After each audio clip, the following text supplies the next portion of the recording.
اعوذ باللہ من الشیطان الرجیم، بسم اللہ الرحمن الرحیم۔ ماہ شعبان کے چھٹے دن کا عمل بتا رہے ہیں، اس لیے کہ ایسا عظیم عمل کہ جس کے ذریعے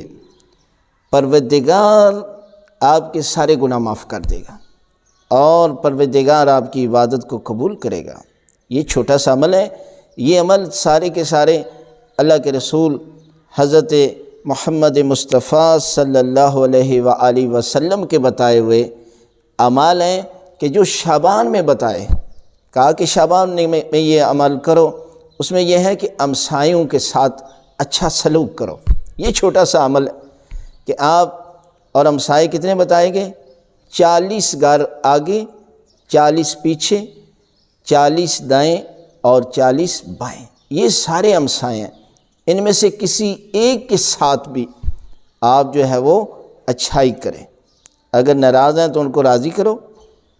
اور کچھ نہیں کر سکتے تو کم از کم ان کے ساتھ جو ہے وہ حال احوال پوچھو،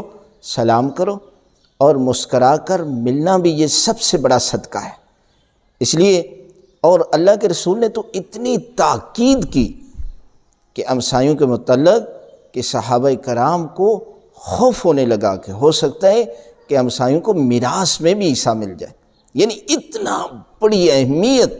ہمسایوں کے متعلق اللہ کے رسول نے فرمائی۔ اور ماہ شعبان میں تو اس سے زیادہ ہے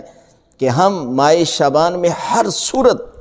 ہر روز یہ کام کریں گے تو پروردگار کی ذات ملائکہ کے ذریعے آپ کے گھر پر بلکہ پوری بستی پر پروردگار جو ہے وہ رحمت نازل فرمائے گا اور آپ کے سارے گناہ جو ہے وہ معاف کر دے گا۔